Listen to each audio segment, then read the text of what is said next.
आज। तो संदीप जी ये बताइए, हाँ। क्या लग रहा है, कितना शीला जी का कितना असर है? देखो शीला जी का तो मैं तो ये इतना कह सकता हूँ, जो मैं बातचीत कर रहा हूँ लोगों से और जो अपने आप आ रहे हैं, कि अगर शीला जी इस समय चुनाव में खड़ी हुई होती ना तो घर बैठे जीतती। बिल्कुल। हाँ, मतलब वो लोगों में इतना ज्यादा उन्होंने भाई कहीं स्कूल की एडमिशन, किसी का हॉस्पिटल का और issue। हल्की फुल्की बारिश के बीच मैं नई दिल्ली विधानसभा सीट पर था। यह सीट बहुत ही हॉट सीट है, बिल्कुल दिल्ली के दिल के पास बसती है, दिल्ली के दिल के बीचों बीच बसती है। इस विधानसभा सीट से अरविंद केजरीवाल लगातार 2 बार से चुनाव जीत रहे हैं। पूर्व मुख्यमंत्री शीला दीक्षित को उन्होंने इसी विधानसभा सीट पर पराजित किया था। इस बार उनका मुकाबला 2 लोगों से है। पहले संदीप दीक्षित, जो कि पूर्व मुख्यमंत्री शीला दीक्षित के पुत्र हैं। दूसरे हैं प्रवेश वर्मा, जो कि पूर्व मुख्यमंत्री साहिब सिंह वर्मा के पुत्र हैं और भाजपा से खड़े हैं। आज हमने कांग्रेस उम्मीदवार संदीप दीक्षित से एक संक्षिप्त बातचीत की। आइए सुनते हैं पहले वह बातचीत। आप 2 बार सांसद रहे हैं, ये चुनाव अन्य चुनावों से भिन्न कैसे है? देखो साहब, उस समय कांग्रेस का वर्चस्व था। हम लोग एक बहुत स्ट्रांग पार्टी थे और हमारा वोटर तो हमें वोट दे ही रहा था।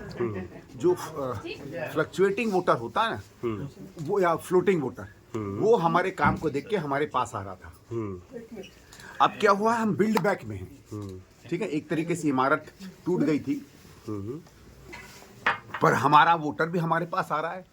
हमारा कुछ वोटर जो बीजेपी में गया वो भी हमारे पास आ रहा है। हमारे को केवल यह है, वो भरोसा दिलाना है कि हम धीरे धीरे वही कांग्रेस हैं जो आज से 10 साल पहले थी। एक चीज बताइए, एक बात सब लोग कहते हैं कि अकेले संदीप दीक्षित लड़ रहा था आम आदमी पार्टी से।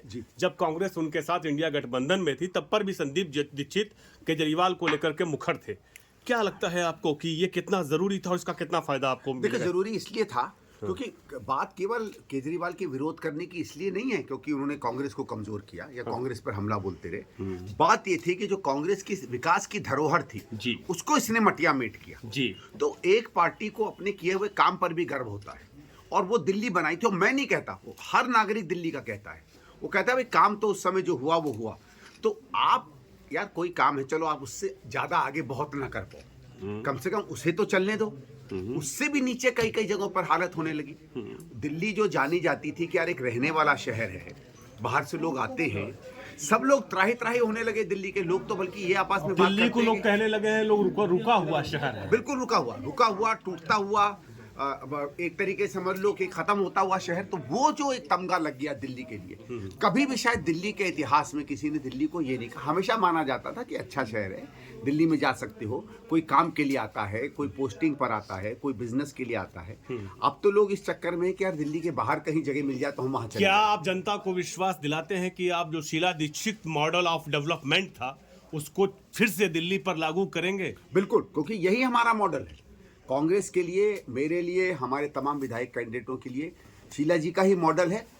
स्वाभाविक है आज के संदर्भ में, उस संदर्भ में उन्होंने प्राथमिकताएं पकड़ी, आज के संदर्भ में प्राथमिकताएं नहीं हैं। लेकिन जो उनका स्टाइल था वो ये था कि हमें वहां मेहनत करनी है जहां आज का सहूलियत भी मिले और कल के दिल्ली का भी निर्माण हो।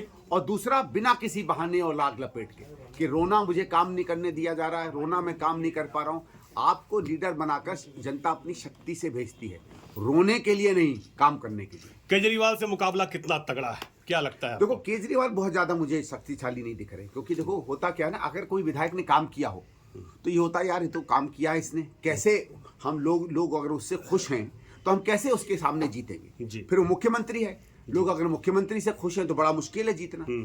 दोनों फ्रंट में इस समय केजरीवाल पे सवाल उठ रहे हैं और लोग कह रहे हैं कि नहीं, इसने कुछ नहीं कहा। अरे यार, जब 10 साल एक मुख्यमंत्री का कार्यकाल और एक विधायक का कार्यकाल उसके वोटरों को नहीं याद आ रहा है तो विपक्ष के लिए तो बहुत आसान हो जाता है ना उसके खिलाफ एक कैंपेन खड़ा करना। राइवल नंबर 1 कौन है? बीजेपी की? मेरे ख्याल से बीजेपी है। ये बात आप मानते हैं कि राइवल नंबर 1 बीजेपी? यहाँ पे क्यों कर क्योंकि देखो, केजरीवाल इसलिए नहीं इस समय नंबर 1 चल रहे हैं क्योंकि उनका एक बदनामी बहुत हो गई है, एक एंटी इनकम्बेंसी बहुत हो गई। मैं ये नहीं कह रहा उनको कितना वोट पड़ेगा कितना नहीं पड़ेगा, लेकिन जब आदमी का कुछ अपना बच नहीं जाता है तो वो क्या वोटर रोकेगा। 2100 की अगर आप स्कीम छोड़ दीजिए तो उसके पास कुछ नहीं है वोटर रोकने को। भारतीय जनता पार्टी को सिर्फ मैं इसलिए प्रतिद्वंद्वी मानता हूं कि भारतीय जनता पार्टी का एक 30-32% का काडर वोट वो अपनी जगह बना हुआ है। वो कभी उससे 3-4% ऊपर हो जाते हैं, कभी थोड़ा सा नीचे हो जाते हैं। वो काडर वोट ही है जिसको हम तोड़ नहीं पाते हैं, जो भी उसके कारण हो। अदरवाइज भारतीय जनता पार्टी के पास कोई ऐसा नहीं है कि हजारों में उसके पास वोट है। जी जी बिल्कुल। जनता की अदालत में अरविंद केजरीवाल को अगर आपके सामने हो तो आप उनको क्या कहना चाहेंगे इस एक वक्त में, जबकि अब चुनावी मैदान में आप सब उतर चुके हैं? या जिंदगी में कभी तो सच बोला करो।